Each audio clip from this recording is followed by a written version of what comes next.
السلام عليكم ورحمة الله، ازيكم عاملين ايه؟ يا رب تكونوا بخير في اسعد حال. النهاردة هنعمل مع بعض كده ان شاء الله قرنبيط. طبعا انا اول مرة اعمله على القناة بصراحة. ومش دايما بعمله، يعني احنا مش بنحبوه قوي بصراحة، بس معرفش هف كده ولقيت الزهرة او القرص القرنبيط جميل. يعني قلت اجيبه كده واعمله يعني. احنا معانا هنا قرص ارنبيط اهو، وبصل وطماطمايه مبشوره. وهنا الطبق ده فيه توم مفروم، وفيه شطه، وفيه فلفل اسود، ومعلقه ملح، ونص معلقه بيكنج باودر. دول بيضتين، وانا حاطه عليهم رشه فلفل اسود. وده كده بقدونس على كزبره، كنا زمان نعملها بقدونس بس، وبعدين جربتها مرة من زمان عليها يعني كزبرة عجبتني فحطيت الاتنين. ودول كده 3 معالق نشا.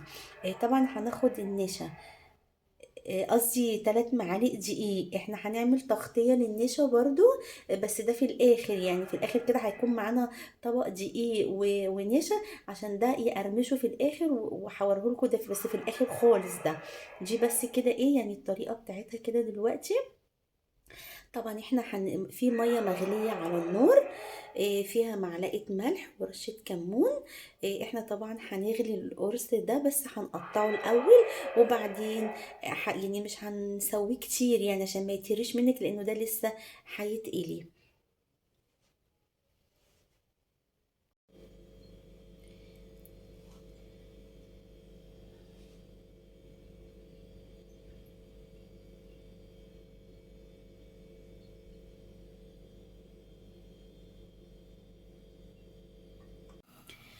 دي حلة انا حطيت فيها مية، وحطيت فيها ملح، وحطيت فيها رشة كمون، وحطيت فيها نقطتين خل، علشان دي طبعا حلة ألمونيا، مش يعني مش جرانيت ولا سيراميك ولا الكلام ده من اللي ما بيدعكش. فتحطي نقطتين خل عشان المية بتاعتك لما تغلي وتخلصي الحاجة بتاعتك هتلاقيها من جوه بقت سودة. عشان هي تتلاشي بقى السواد ده وتقعدي تدعكي فيها كتير، حطي نقطتين خل عشان تفضل الحلة بتاعتك بتلمع كده وحلوة زي ما هي.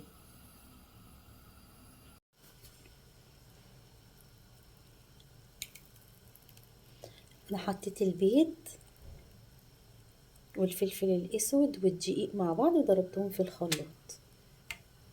طبعا انا هبقى اصفي الحبه الفاضلين دول، وادي دي كده الطماطميه المبشوره اهي، وادي الحاجات اللي قلنا عليها في اول الفيديو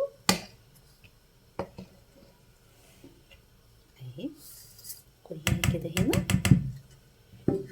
وهنحط البقدونس، هنقلبوها بقى كويس،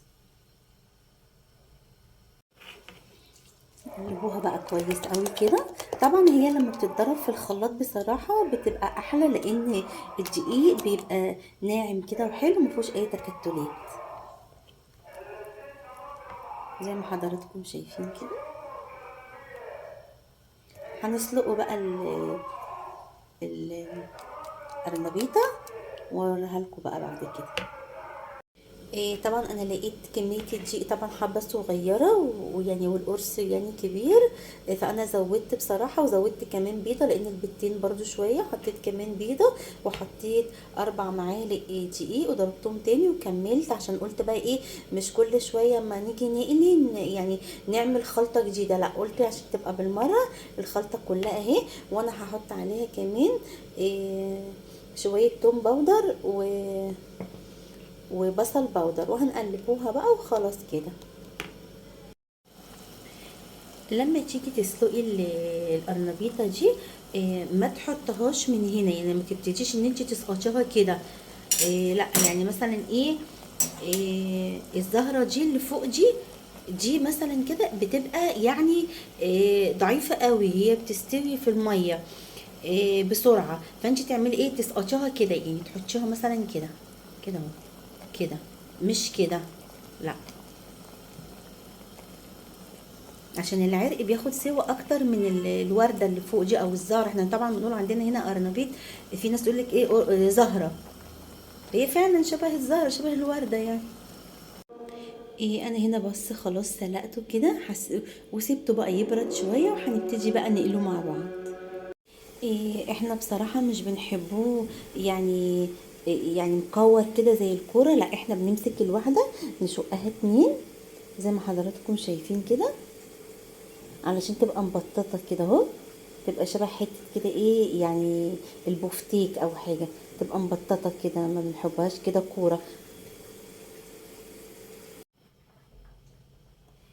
هناخد بقى قطعة قطعة كده اهي، وهنحطها هنا كده في التتبيلة الحلوة دي. طبعا لو انت عايزة تحطيه، المفروض يعني تحطيه كله كده اهو، وتنقعيه لمدة ساعة او تتبليه لمدة ساعة وتسيبيه في التلاجة على بال ما تعملي بقية اكلك. ما عندكيش وقت زي كده، خلاص مش مشكلة، ما يعني اعمليه في ساعتها كده. يلا صفيه بقى كده اهو، وتروحي حاطاه بقى كده هنا اهو. الخلطة دي بقى كده عبارة عن ايه؟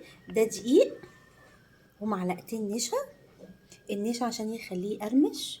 طبعا ما تنسوش ان انا حاطه بيكنج باودر عشان يبقى خفيف كده وحلو اهو.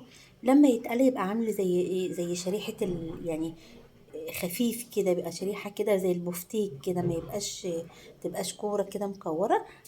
هنحط بقى هنا ونعمل الكميه بتاعتها ونقلوه. سيبنا الزيت هنا يسخن شويه على النار، وبعدين هنبتدي بقى ايه نقلوه كده ايه واحده واحده. بسم الله. هو كان عايز يسخن شويه بس مش مشكله. النور مقطوع بصراحه، وانا يعني بصور على الضلمه، على الكشاف كده بتاع التليفون.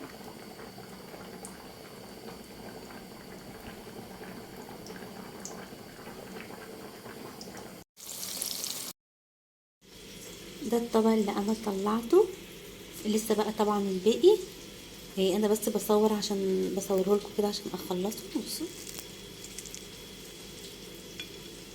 بصراحة هو يعني القرنبيط ده ليه قيمة غذائية عالية جدا، وانا بنقرا عليه في النت كنتش بحبه الاول بصراحة، بس دلوقتي يعني لما عرفت بقيمته الغذائية بصراحة عالية جدا، ف هبتدي اكله. يعني انا ما كنتش باكله بس هبتدي اكله.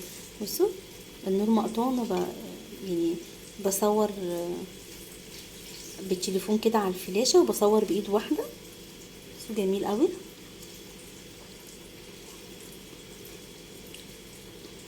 مقرمش وحلو قوي.